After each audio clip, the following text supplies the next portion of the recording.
It's time to talk about some burning programmers point blank, where we say it just as it is. On Sunday, former President Goodluck Jonathan congratulated the newly elected President of the United States, Donald Trump. And when I checked the comment section, I saw some people asking the former president to come back in 2027 and also be ready. The way Donald Trump was reelected in the United States after serving once as the nation's president, he came back in 2024 and won the election.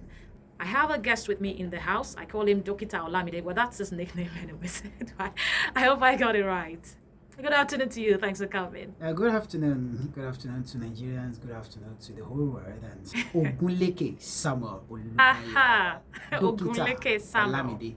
DOKITA Olamide. Yeah. Well, let me just address you by that DOKITA Olamide. I think you like that more. Of course, yes. All right, thank you. People knows. Thank you very much for coming. It's good to see you again. It's been a long time. Well, you're welcome. All right. Earlier, we're talking about the state of the nation and its effect, the current situation we are in the country. Yeah. DOKITA Olamide.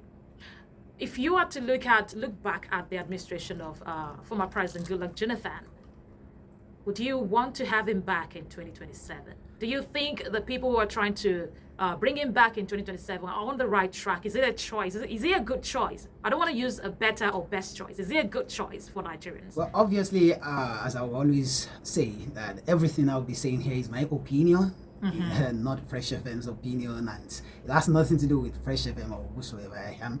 As a journalist and as an economist, bringing back Goodluck Jonathan is outright no. Okay. No for Nigeria. No for Nigeria. Give us your reasons. Well, number one, when he was ruling anyway, many people said then that he was weak. He couldn't actually make any decision by himself.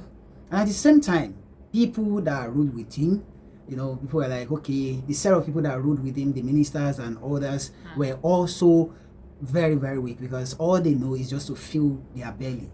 But obviously, if you check Jonathan very well, he's a soft-hearted person. So, and such person cannot rule this country. Okay. Sorry to say.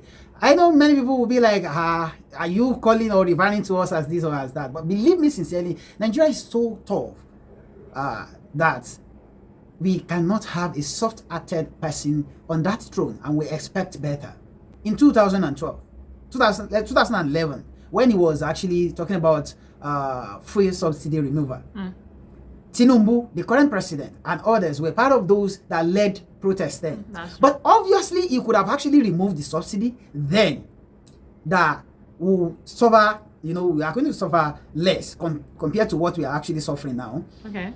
But he decided to listen to people. He decided to, okay, fine, we can actually postpone it. Postponement of removal of that subsidy brought us to this level, to this point. But bringing back Jonathan will actually do us more harm than good. Okay. Because the set of people that ruled with him then are still in this country. Nothing happens to them. And most of these people that he claimed to have been trusted are actually the one hijacking the government from him. Unknowingly, people will be like, why is he president if he cannot actually control them? Let me be sincere to you. If you have ruled before, if you have participated in politics before, let's say local government chairman or even union government while in school, you will discover that being on the throne as a president or as a president or any representative or what have you, you cannot by any chance manage or oversee every affairs under your control. Not to talk of this, the whole country.